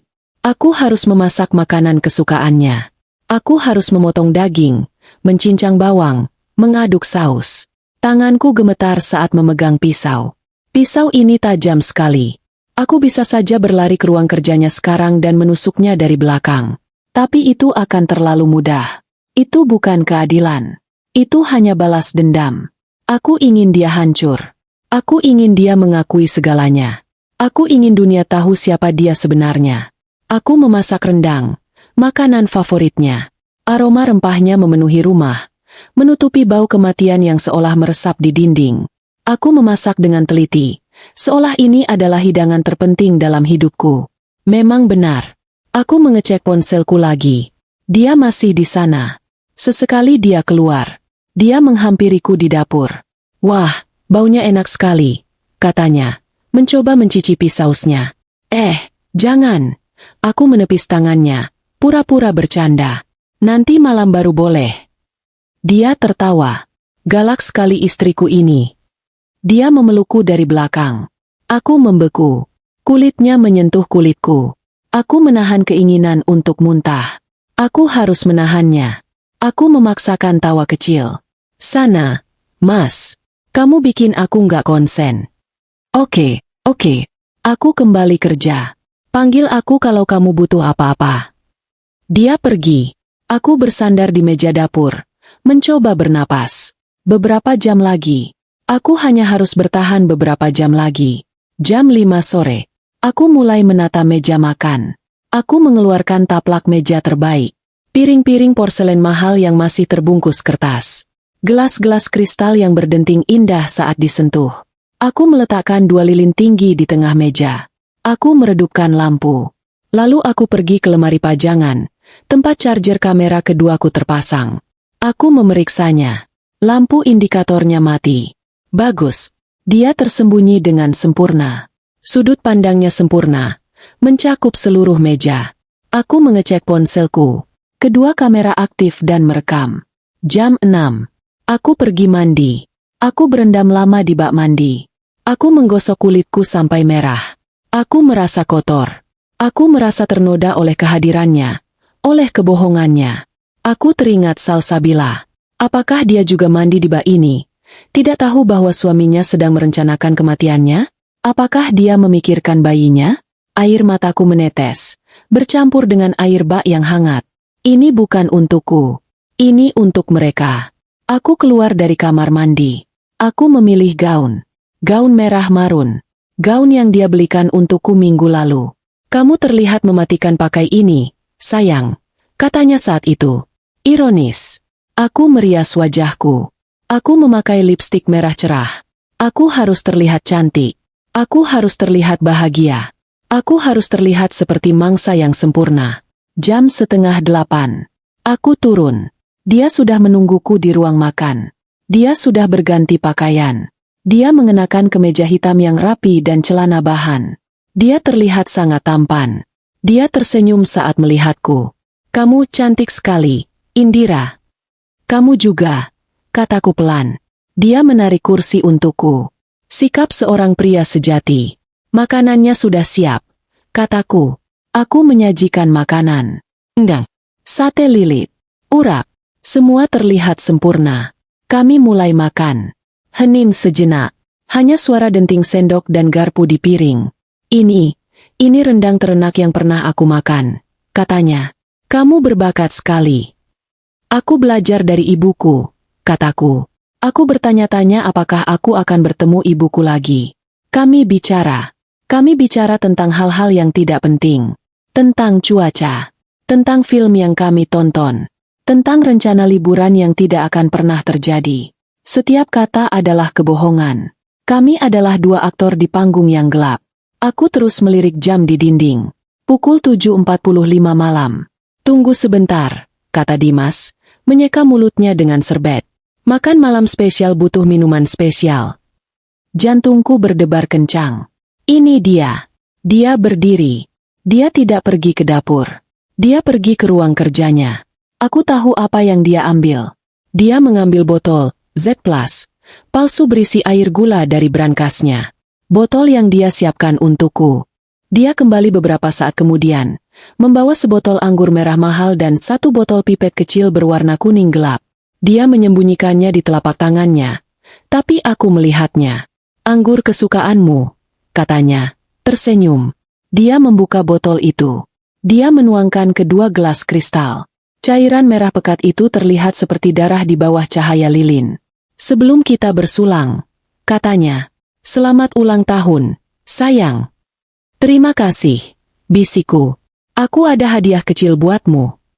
Mas, nggak usah repot-repot. SSSTT, katanya, tutup matamu. Aku menurut. Aku menutup mataku. Aku bisa mendengar dia meletakkan gelasnya. Aku mendengar suara gerakannya. Ada di bawah piringmu, bisiknya. Aku membuka mata. Aku meraba ke bawah piringku. Tidak ada apa-apa. Aku mengerutkan kening. Nggak ada apa-apa, Mas. Aku bercanda, katanya, tertawa. Saat aku melihat ke bawah piring itulah dia melakukannya. Aku tahu dia melakukannya.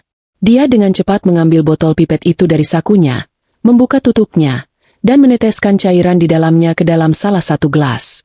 Gelasku. Dia melakukannya dengan sangat cepat, sangat terlatih.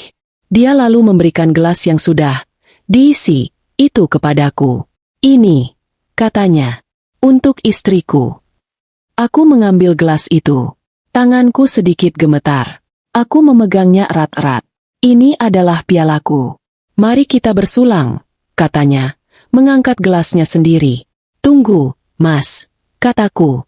Dia berhenti. Alisnya terangkat. Kenapa? Aku pura-pura batuk. Batuk kecil. Lalu batuk yang lebih keras. Uhuk, aduh. Kamu kenapa? Tanyanya. Nada suaranya sedikit tidak sabar. Nggak tahu. Uhuk. Tenggorokanku gatal sekali. Kayaknya asap lilinnya. Aku mengipas-ngipas asap lilin. Uhuk, Mas.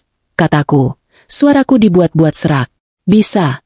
Bisa tolong ambilkan aku air putih? Cepat. Di dapur.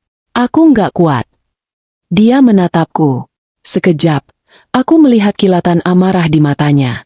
Rencananya terganggu. Kamu ini, gerutunya, selalu ada saja. Tapi dia berdiri. Dia tidak mau aku mati tersedak sebelum racunnya bekerja. Ya sudah, tunggu.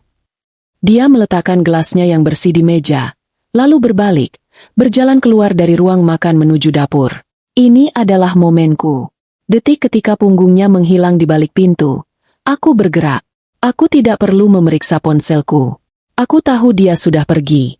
Aku mengangkat gelasku, gelas berisi air gula, dan meletakkannya di tempatnya tadi. Lalu aku mengambil gelasnya, gelas yang bersih, berisi anggur murni, dan meletakkannya di depanku. Aku melakukannya dalam 2 detik.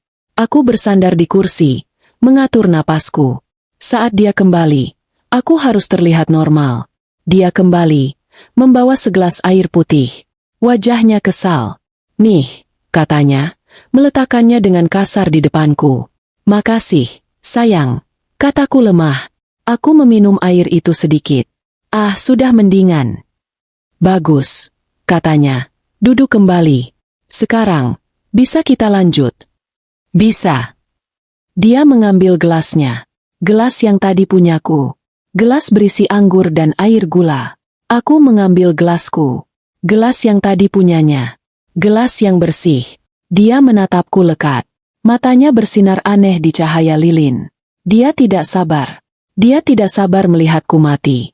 Untuk kita, katanya, suaranya dalam. Untuk masa depan kita yang panjang dan bahagia. Untuk kita, jawabku. Mataku tidak berkedip. Dan untuk semua rahasia yang kita simpan. Dia sedikit mengernyit mendengar kata-kataku, tapi dia mengabaikannya. Kami mendentingkan gelas. Ting. Lalu, kami minum. Aku membiarkan anggur bersih itu menyentuh bibirku. Aku meminumnya sedikit. Rasanya enak.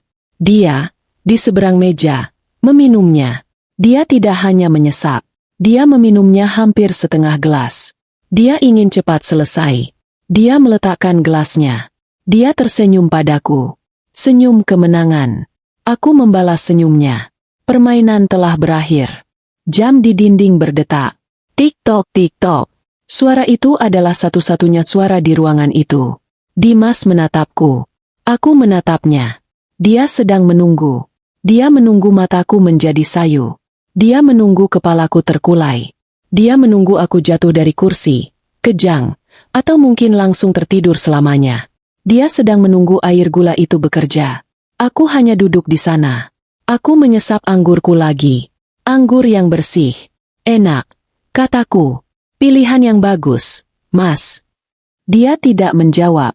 Senyum di wajahnya mulai luntur. Dia sedikit mengernyit. Dia melirik ke botol pipet kosong yang ada di sakunya. Mungkin dia berpikir dosisnya kurang. 1 menit berlalu. 2 menit. Dia mulai gelisah. Dia menggeser kursinya sedikit. Kamu baik-baik saja, sayang? Tanyanya. Suaranya yang tadi lembut kini terdengar tegang. Baik? Aku pura-pura berpikir. Aku nggak pernah merasa lebih baik, Dimas. Aku meletakkan gelasku. Aku melipat tanganku di atas meja. Kenapa? Memangnya aku harus kenapa? Pusing. Ngantuk. Wajah Dimas berubah. Warnanya pucat pasi. Dia sadar ada yang salah. Sangat salah. Atau mungkin, lanjutku, suaraku dingin dan pelan. Aku harusnya sudah seperti Salsabila. Nama itu menggantung di udara seperti bom yang baru saja meledak. Topeng porselennya retak. Matanya membelalak ngeri. Bukan ngeri karena takut padaku, tapi ngeri karena rencananya gagal total. Apa yang kamu bilang? Desisnya. Aku bilang, Salsabila. Apa aku mengucapkannya salah? Atau kamu lebih suka aku menyebut Jelita? Atau Farah? Siapa di antara mereka yang paling kamu nikmati saat kamu membunuhnya? Dimas? Dia melompat dari kursinya. Kursinya jatuh ke belakang dengan suara berdebam keras di lantai marmer. Kamu tahu dari mana? Itu bukan pertanyaan. Itu adalah raungan. Kamu tidak terlalu pintar, ternyata. Kataku, masih duduk dengan tenang. Aku menunjuk ke arah kamera di sudut. Kamu seharusnya tidak membiarkan istrimu sendirian di rumah penuh rahasia ini. Dia mengikuti arah telunjukku. Dia tidak melihat apa-apa selain charger ponsel. Dia bingung. Apa maksudmu? Aku tahu segalanya. Dimas. Aku tahu soal buku catatan hitam kecilmu di laci terkunci. Selesai. Disposisi. Pilihan katamu bagus sekali. Matanya melebar. Aku tahu soal brankas di balik lukisan jelek itu. Kode brankasnya? Tanggal kematianku? 1711 itu sangat puitis, Mas. Dia gemetar. Bukan karena takut. Karena marah. Aku tahu soal polis asuransi mereka. Dan polis asuransiku. Aku tahu soal kotak piala di gudang terkutuk itu. Buku harian Salsabila ya. Aku membacanya. Dia hamil. Dimas, kamu membunuh dia dan bayimu. Diam. Teriaknya. Dia menyapu piring-piring di depannya ke lantai. Porselen pecah berhamburan. Kenapa? Apa kebenarannya sakit? Aku berdiri. Aku tidak takut lagi. Adrenalin membanjiri tubuhku. Kamu pikir aku siapa? Salah satu wanita bodohmu yang lain. Kamu pelacur, teriaknya. Wajahnya merah padam. Kamu menjebakku. Aku menjebakmu? Aku tertawa. Tawa yang histeris dan dingin. Kamu yang menjebakku. Kamu membawaku ke rumah jagal ini. Kamu pikir kamu bisa membunuhku, mengambil uang asuransiku, dan melanjutkan hidupmu. Mereka semua pantas mati. Dia mulai berjalan mondar-mandir, seperti binatang di kandang. Dia tidak mencoba menyerangku. Dia sedang membenarkan dirinya. Dia harus. Mereka semua wanita bodoh. Serakah, jelita. Dia bilang dia cinta padaku, tapi dia masih simpan surat cinta dari mantannya. Farah, dia lebih mencintai kudanya daripada aku. Mereka tidak menghargaiku. Dan Salsabila, tanyaku pelan, kenapa dia?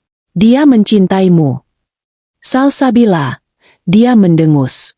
Anak tukang sate bodoh itu. Dia naif. Dia pikir aku akan hidup sederhana dengannya. Dan lalu dia hamil. Dia mau menjebakku dengan anak itu. Dia mau mengikatku. Aku tidak bisa diikat oleh siapapun. Jadi kamu kubur dia di belakang rumah. Dia pantas mendapatkannya. Raungnya. Mereka semua mudah sekali ditipu. Mereka memberikanku segalanya. Kekuasaan mereka, uang mereka, dan kamu. Dia berhenti, dan menatapku dengan kebencian murni. Kamu yang paling bodoh dari semuanya. Indira, kamu tidak punya apa-apa. Kamu miskin. Kamu yatim piatu yang menyedihkan. Tapi kamu tetap menandatangani surat-surat itu. Kamu memberikan nyawamu yang tidak berharga itu padaku dengan sukarela. Kamu adalah mangsa yang paling mudah. Dia tertawa. Tawa seorang iblis. Dan kamu pikir kamu bisa menjebakku. Dia mengambil botol anggur dari meja dan melemparkannya ke dinding. Botol itu pecah. Anggur merah menyembur ke dinding putih seperti darah. Kamu pikir kamu siapa? Aku adalah istrimu, kataku. Dan semua yang kamu katakan tadi. Aku mengangkat ponselku dari pangkuanku. Aku menekan satu tombol. Teriaknya. Dia menyapu piring-piring di depannya ke lantai. Porselen pecah berhamburan. Suara rekamannya sendiri menggema di ruangan itu. Dia membeku. Dia menatap ponsel di tanganku. Dia menatap kamera di sudut ruangan. Dia akhirnya mengerti. Kamu. Desisnya. Dia tidak berteriak lagi. Dia menjadi sangat tenang. Itu adalah ketenangan yang paling menakutkan. Kamu merekamku. Ya, aku merekam semuanya. Pengakumu, rincian kejahatanmu. Semuanya ada di sini. Dan sudah diunggah ke cloud. Sudah dikirim ke seseorang di luar sana. Kamu sudah selesai, Dimas. Dia menatapku. Aku melihat keputusan di matanya. Jika dia akan jatuh, dia akan membawaku bersamanya. Aku melihat jam di dinding. Pukul 7.58 malam. Kamu mungkin merekamku, katanya pelan. Melangkah maju. Tapi kamu tidak akan hidup untuk menunjukkannya. Dia menerkamku. Aku tidak siap. Dia bergerak sangat cepat. Dia membantingku ke meja. Gelas dan piring sisa berjatuhan. Aku terengah. Kamu akan mati. Dia mencengkeram leherku. Aku meronta. Aku mencakarnya. Aku menendang. Tapi dia jauh lebih kuat. Seperti mereka. Cengkeramannya mengerat. Aku tidak bisa bernapas. Bintik-bintik hitam mulai muncul di pandanganku. Aku meraih apa saja di meja. Tanganku menyentuh sesuatu yang tajam. Pecahan piring. Aku menggenggamnya. Aku mengayunkannya sekuat tenaga ke sisi kepalanya. ARGH. Dia berteriak. Cengkeramannya di leherku terlepas. Dia memegangi sisi kepalanya. Darah mengalir di antara jari-jarinya. Aku berguling dari meja. Jatuh ke lantai. Aku terbatuk-batuk. Menghirup udara. Dia menatapku. Matanya liar. Dia tidak merasakan sakit lagi. Dia hanya merasakan amarah. Mati. Dia menerjangku lagi saat aku masih di lantai. Aku melihat jam di dinding. Pukul 7.59 malam. Pak Wira, aku mohon. Dia menindihku. Tangannya kembali ke leherku. Kali ini, tidak ada ampun. Duniaku mulai gelap. Aku bisa mendengar suara darahku sendiri menderu di telinga. Aku tidak bisa melawan lagi. Tik-tok. Jam menunjukkan pukul 8 malam. Dan kemudian, aku mendengarnya. Suara terindah di dunia. Wewu, wewu, wewu. Sirene polisi. Dekat. Sangat dekat. Kepala Dimas terangkat. Cengkeramannya melonggar sepersekian detik. Apa-apa itu? Aku menggunakan sisa tenagaku. Itu, aku terbatuk. Disebut karma, bajingan. Pintu depan didobrak. Polisi, jangan bergerak. Beberapa petugas berseragam menyerbu masuk. Di belakang mereka, aku melihat wajahnya. Pak Wira. Dimas membeku di atasku. Dia melihat polisi. Dia melihat Pak Wira. Dia melihatku. Permainannya benar-benar berakhir. Duniaku yang tadinya hitam dan sunyi, tiba-tiba meledak dengan suara dan cahaya. Sirene itu memekakan telinga. Lampu biru dan merah berputar-putar di ruang makan, menari di pecahan piring dan tumpahan anggur. Polisi, jangan bergerak. Lepaskan dia. Dimas membeku di atasku. Cengkeramannya di leherku melonggar, berubah dari cengkeraman membunuh menjadi cengkeraman kaget. Matanya liar, beralih dari wajahku ke 3, 4, 5 petugas yang menyerbu masuk dengan senjata teracung. Dia melihat polisi. Dia melihat Pak Wira, yang berdiri gemetar di ambang pintu, di belakang petugas terdepan. Dia melihatku, yang terbatuk dan megap-megap di bawahnya. Semuanya terjadi dalam hitungan detik. 2 petugas langsung menerjang Dimas, menariknya ke atas dan menjauh dariku. Lepaskan saya. Dimas memberontak. Amarahnya kini bercampur dengan kepanikan. Ini rumah saya. Ini istri saya. Ini masalah rumah tangga. Dia mencoba membunuhku. Aku terbatuk. Suaraku serak dan menyakitkan. Aku berguling ke samping, menjauh dari kekacauan itu. Pecahan porselen menusuk telapak tanganku. Tapi aku tidak peduli. Udara. Aku butuh udara. Aku terbatuk hebat, memegangi leherku yang terasa seperti terbakar. Mbak Indira. Suara Pak Wira. Dia berlari menghampiriku, mengabaikan polisi. Pak. Bisku. Dia mencekik saya. Teriakku, lebih keras. Aku menunjuk ke arah Dimas, yang kini sedang diborgol dengan kasar ke lantai oleh 2 petugas. Dia baru saja mengaku. Dia membunuh 3 wanita lain. Salsabila, Jelita, Farah. Ruangan itu mendadak hening, kecuali suara napas Dimas yang terengah. Dia bohong, teriak Dimas dari lantai. Dia gila. Dia menjebakku. Dia menyerangku. Dia menunjuk ke kepalanya yang berdarah, tempat aku memukulnya dengan pecahan piring. Seorang petugas yang tampak paling senior, dengan kumis tebal, menghampiriku. Ibu, tenang. Nama saya Sersan Budi. Anda aman sekarang. Apa Anda bisa bernapas? Aku mengangguk. Dia mau meracuniku. Aku menunjuk ke gelas-gelas di meja. Dia mengakuinya. Aku merekamnya. Itu adalah kata-kata ajaib. Merekamnya? Sersan Budi menatapku tajam. Di ponselku. Aku merogoh saku gaunku yang robek. Ponselku masih di sana. Aku menggenggamnya erat-erat. Dan di kamera tersembunyi. Di charger itu. Aku menunjuk ke stop kontak di dekat lemari pajangan. Dan satu lagi di ruang kerjanya. Di bawah meja. Sersan Budi memberi isyarat kepada petugas lain. Rizal, amankan ponselnya.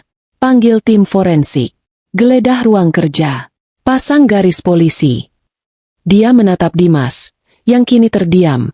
Wajahnya pucat pasi. Dia tahu dia sudah kalah. Panggil ambulans. Perintah Sersan Budi lagi. Untuk ibu ini dan untuk kepalanya. Tidak, kata Pak Wira tiba-tiba. Suaranya menggelegar. Bukan cuma itu, Pak. Dia mengubur putri saya. Di belakang rumah ini. Semua mata beralih ke Pak Wira. Bapak siapa? Tanya Sersan Budi. Saya Wira, Pak. Ayah dari Salsabila. Istri yang dia bunuh setahun lalu. Saya yang menelepon. Polisi itu menatap Pak Wira. Lalu ke aku. Lalu ke Dimas yang sudah menunduk. Dia pasti mengira ini hanya panggilan kekerasan rumah tangga biasa. Tapi ini telah berubah menjadi sesuatu yang jauh lebih besar. Pak, kataku pada Sersan Budi. Suaraku masih gemetar. Di lorong belakang. Ada pintu. Dia menyebutnya gudang. Itu ruang pialanya. Dia menyimpan barang-barang korban di sana. Buktinya ada di sana. Pintunya terkunci, kata petugas lain yang baru kembali dari lorong. Aku menelan ludah. Kuncinya aku buang. Di kolam renang. Sersan Budi menatapku lama. Dia pasti berpikir aku gila. Tolong panggil tim penyelam, bisikku. Kuncinya kuningan. Berat. Aku melemparkannya ke bagian yang dalam. Baik, katanya. Dia tidak membantahku. Mungkin dia melihat sesuatu di mataku. Kejujuran. Atau mungkin kengerian. Rizal, awasi dia, katanya, menunjuk Dimas. Bawa dia keluar. Masukkan ke mobil. Dua petugas mengangkat Dimas. Dia tidak melawan lagi. Dia lemas. Tapi saat mereka melewatinya di depanku, dia berhenti. Dia menatapku. Itu bukan tatapan marah lagi. Itu tatapan kebencian yang murni dan dingin. Tatapan yang menjanjikan sesuatu yang buruk. Tatapan yang berkata, ini belum selesai. Aku balas menatapnya. Aku tidak membuang muka. Aku membiarkan dia melihatku. Aku tidak menangis. Aku tidak gemetar. Aku hanya menatap. Lalu mereka membawanya pergi. Keluar dari rumahku. Keluar dari kehidupanku. Begitu dia menghilang, kekuatan yang menopangku lenyap. Aku hampir jatuh jika Pak Wira tidak menangkapku. Mbak. Dia merangkulku. Dan di sana, di tengah ruang makan yang hancur, dikelilingi polisi dan pecahan kaca, aku akhirnya menangis. Aku menangis bukan karena takut. Aku menangis karena lega. Aku menangis untuk Salsabila. Untuk Jelita. Untuk Farah. Untuk bayi yang tidak pernah lahir. Untuk diriku sendiri, yang hampir menjadi nama keempat di daftarnya. Pak Wira memelukku erat, dan dia juga menangis. Tangisan seorang ayah yang akhirnya, setelah setahun, menemukan keadilan untuk putrinya. Kita berhasil, Pak. Isaku. Kita berhasil. Iya, enduk. Iya Gusti Allah Maha Besar. Bisiknya. Suaranya pecah. Petugas paramedis datang. Mereka memeriksaku. Leherku memar hebat. Penuh bekas jari Dimas. Telapak tanganku yang terluka dibersihkan dan diperban. Mereka memberiku selimut termal berwarna perak, karena aku mulai gemetar kedinginan. Aku duduk di sofa ruang tamu, sofa tempat aku dan Dimas menonton film tadi malam. Rasanya sudah seabad berlalu. Aku menyaksikan rumah itu dipenuhi orang asing. Tim forensik dengan pakaian putih-putih mereka. Mereka menaburkan bubuk sidik jari. Mereka mengambil foto. Mereka mengamankan gelas anggur. Seorang petugas wanita yang lembut, seorang polwan, duduk di sampingku. Ibu Indira, nama saya Bribda Ayu. Kami perlu membawa ibu ke rumah sakit untuk pemeriksaan lebih lanjut. Setelah itu, kami perlu mengambil keterangan resmi Anda. Ibu tidak bisa tinggal di sini malam ini. Aku mengangguk. Tentu saja aku tidak bisa. Aku tidak akan pernah mau menginjakkan kaki di rumah ini lagi. Saya tidak punya apa-apa. Kataku, paspor saya, dompet saya, semua ada di berangkasnya. Kami akan mengurusnya, kata Bribda Ayu. Yang penting ibu selamat dulu. Aku melihat keluar jendela. Lampu sorot besar menerangi taman belakang. Aku bisa melihat beberapa petugas di tepi kolam renang. Mereka sedang mempersiapkan peralatan selam. Lalu aku melihat Pak Wira. Dia sedang berbicara dengan Sersan Budi, menunjuk ke arah kegelapan di balik pagar properti. Kegundukan tanah itu. Aku tahu apa yang akan mereka temukan di sana. Ibu siap? Tanya Bribda Ayu. Aku mengangguk. Aku berdiri. Ada yang mau ibu ambil? Barang pribadi yang penting. Aku berpikir sejenak. Pakaianku? Perhiasan? Tidak ada. Semua yang ada di rumah ini telah dibeli dengan uang darah. Tidak ada, kataku. Tidak ada satu hal pun di rumah ini yang menjadi milikku. Bribda Ayu mengantarku ke pintu depan. Saat aku melangkah melewati ambang pintu, aku berhenti. Aku menoleh ke belakang sekali lagi. Rumah putih yang megah itu kini terlihat seperti rumah hantu. Kotor, berantakan, dan ternoda. Surga palsu yang ternyata adalah neraka. Aku berbalik, dan berjalan keluar tanpa menoleh lagi. Di luar, Pak Wira menungguku di samping mobil polisi. Mbak, Bapak ikut ke rumah sakit, ya? Tanyanya. Aku mengangguk. Bapak jangan tinggalin saya. Tidak akan. Enduk. Tidak akan pernah. Aku masuk ke mobil polisi. Saat mobil itu menjauh, aku melihat ke spion. Aku melihat rumah itu mengecil, lalu hilang ditelan kegelapan malam. Aku akhirnya bebas. Aku tidak tidur malam itu. Aku juga tidak tidur malam berikutnya. Setelah pemeriksaan di rumah sakit, leherku memar parah tapi tidak ada kerusakan permanen. Tanganku mendapat beberapa jahitan. Polisi tidak membawaku ke hotel. Mereka membawaku ke sebuah rumah aman. Ruangan itu kecil, sederhana, dan bersih.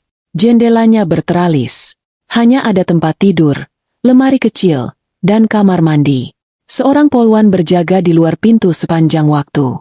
Selama 2 hari pertama, aku hanya duduk di tempat tidur. Aku menatap dinding putih. Aku syok. Adrenalin yang membuatku bertahan selama berhari-hari telah hilang, meninggalkanku dalam kehampaan yang dingin dan mati rasa. Semuanya terasa seperti mimpi buruk. Aku terus memutar ulang kejadian itu. Cengkeraman tangan Dimas. Matanya saat dia mengaku. Suara pecahan kaca. Di hari ketiga, fajar menyingsing, dan aku merasa sedikit berbeda. Aku tidak lagi mati rasa. Aku marah. Seorang detektif wanita datang menemuiku. Namanya Ibu Rina. Dia tegas, tidak banyak bicara, tapi matanya penuh empati. Dia duduk di seberangku di meja kecil. Kami perlu mengambil keterangan resmi Anda, Bu Indira. Selengkap-lengkapnya. Kami tahu ini akan sulit, tapi kami perlu semua detailnya. Dan aku bercerita. Aku bercerita selama berjam-jam. Aku mulai dari perkenalan singkat kami. Pernikahan yang terburu-buru. Rumah baru yang terisolasi. Peringatan Pak Wira. Gundukan tanah di balik bukit. Aku menceritakan tentang pintu, gudang, yang terkunci. Tentang laci yang kucokel. Tentang buku catatan hitam itu. Aku menceritakan setiap nama. Jelita, Farah, Salsabila, dan namaku. Aku menceritakan tentang brankas. Kode 1711. Aku menceritakan tentang botol-botol, Z+, kotak piala, dan polis asuransi. Aku menceritakan bagaimana aku menukar air gula. Bagaimana aku memasang kamera. Bagaimana aku menjebaknya saat makan malam. Ibu Rina mendengarkan tanpa menyela. Dia hanya mencatat. Ketika aku sampai pada bagian di mana Dimas mengaku, suaraku pecah. Ketika aku menceritakan dia mencekiku, aku mulai gemetar. Tapi aku tidak berhenti. Setelah aku selesai, hening. Ibu Indira, kata Ibu Rina pelan. Anda adalah wanita yang sangat kuat. Dan sangat pintar. Apakah kalian menemukan mereka? Tanyaku lirih. Ibu Rina mengangguk. Kami menemukan semuanya. Persis seperti yang ibu katakan. Dia membuka map di depannya. Tim penyelam kami menemukan kunci kuningan itu di dasar kolam renang setelah 2 jam pencarian. Kami membuka gudang itu. Semua kotak piala dan arsip asuransi ada di sana. Persis seperti yang ibu rekam di video. Video dari ponsel ibu dan rekaman dari 2 kamera tersembunyi itu. Itu adalah bukti terkuat yang pernah kami lihat. Pengakuannya sangat jelas. Dan dia menghela napas. Tim forensik menggali gundukan tanah di belakang rumah. Kami menemukan jasad. 1 jasad. Kami yakin itu adalah Salsabila, putri Pak Wira. Dia sedang hamil, seperti yang ibu duga dari buku hariannya. Aku menutup mataku. Air mata panas mengalir di pipiku. Jadi itu benar. Semua mimpi buruk itu nyata. Bagaimana dengan Jelita dan Farah? Kami sedang melacaknya. Kami menggunakan data dari buku catatan Dimas. Kami menghubungi kedutaan besar di negara tempat Jelita kabur. Tidak ada catatan dia masuk ke sana. Kami memeriksa catatan. Kecelakaan. Farah. Ceritanya penuh lubang. Kami akan membuka kembali kedua kasus itu. Dimas akan didakwa atas 3 pembunuhan berencana, dan 1 percobaan pembunuhan atas diri ibu. Kasus ini meledak di media. Meski polisi berusaha melindungiku, namaku bocor. Pengantin baru yang lolos dari suami, Bluebeard-nya. Bluebeard. Janggut biru. Julukan yang pas untuknya. Dimas Anggara, pengusaha muda sukses, ternyata adalah monster. Fotonya ada di setiap koran, di setiap saluran berita. Foto tampannya disandingkan dengan foto-fotonya saat ditangkap, dengan kepala berdarah dan mata penuh kebencian. Pak Wira menjengukku di rumah aman. Dia membawakanku sate ayam. Mbak harus makan, katanya. Matanya sembab. Kami duduk dan makan dalam diam. Jenazah Salsa sudah dikembalikan ke saya, Mbak, katanya pelan. Saya bisa memakamkannya dengan layak sekarang. Di samping ibunya. Aku meraih tangannya. Saya ikut berduka, Pak. Mbak Indira, katanya, menatapku. Mbak sudah memberikan keadilan untuk putri saya. Mbak sudah mengembalikan kehormatannya. Saya tidak akan pernah bisa membalas kebaikan Mbak. Kita melakukannya bersama, Pak, kataku. Bapak menyelamatkan nyawa saya. Dia menjadi satu-satunya keluargaku. Dia mengurus proses hukum untukku. Pembatalan pernikahan. Karena pernikahan itu didasari oleh penipuan dan niat jahat, pengadilan dengan cepat mengabulkannya. Aku bukan lagi Indira Anggara. Aku kembali menjadi Indira Lestari. Aset Dimas dibekukan. Semua polis asuransi atas namaku dibatalkan. Aku tidak mendapatkan sepeser pun darinya. Dan aku tidak menginginkannya. Persidangan dimulai 6 bulan kemudian. Itu adalah hari tersulit dalam hidupku. Aku harus berjalan masuk ruang sidang, melewati kilatan kamera wartawan. Dan aku harus melihatnya lagi. Dimas duduk di kursi terdakwa. Dia terlihat berbeda. Kurus, pucat, dan janggutnya tumbuh tipis. Dia tidak lagi terlihat seperti pangeran. Dia terlihat seperti pria kalah. Tapi matanya, saat dia melihatku, matanya masih sama, penuh kebencian. Aku naik ke mimbar saksi. Aku bersumpah di atas kitab suci. Dan aku menceritakan semuanya lagi. Kali ini, kepada hakim dan juri. Pengacara pembelanya mencoba menghancurkanku. Jadi, Anda menjebaknya, teriaknya. Anda memanipulasinya. Anda menukar gelasnya. Anda memasang kamera ilegal. Aku menatapnya dengan tenang. Saya tidak menukar racun dengan racun. Saya menukar racun dengan air gula. Saya tidak menjebaknya. Saya merekam kebenaran. Dia yang menuang cairan itu ke gelas saya. Dia yang mengaku telah membunuh 3 wanita. Saya hanya menolak untuk mati. Ruang sidang hening. Mereka memutar rekamanku. Rekaman dari kamera di ruang makan. Seluruh ruangan mendengar pengakuan Dimas. Mereka mendengar dia berteriak bahwa Salsabila pantas mati. Mereka mendengar dia menyebutku, mangsa paling mudah. Mereka mendengar dia berteriak, mati. Saat dia mencekikku, Dimas hanya menunduk. Dia tidak bisa membantah suaranya sendiri. Vonisnya cepat. Terdakwa Dimas Anggara, terbukti secara sah dan meyakinkan telah melakukan pembunuhan berencana terhadap Salsabila Wira, Jelita, dan Farah, serta melakukan percobaan pembunuhan terhadap Indira Lestari. Pengadilan menjatuhkan hukuman mati. Palu diketuk. Dimas tidak bereaksi. Dia hanya duduk di sana. Hempah. Di barisan penonton, Pak Wira menangis terseduh-seduh. Aku berjalan keluar dari ruang sidang. Aku tidak merasa menang. Aku tidak merasa bahagia. Aku hanya merasa selesai. Bab itu akhirnya ditutup. Hidup baru harus dimulai. Aku mendapat sedikit uang dari program perlindungan saksi. Cukup untuk menyewa sebuah kamar kos kecil di pinggir kota. Pak Wira, yang mendapat ganti rugi dari sitaan aset Dimas, membuka kembali warung sate kecilnya. Aku tidak tahu harus berbuat apa dengan hidupku. Aku tidak bisa kembali menjadi pegawai administrasi. Aku trauma. Lalu aku mendapat ide. Aku menemui Pak Wira di warungnya. Pak, kataku. Bagaimana kalau kita gunakan sebagian uang itu untuk membantu orang lain? Setahun setelah vonis, sebuah papan nama kecil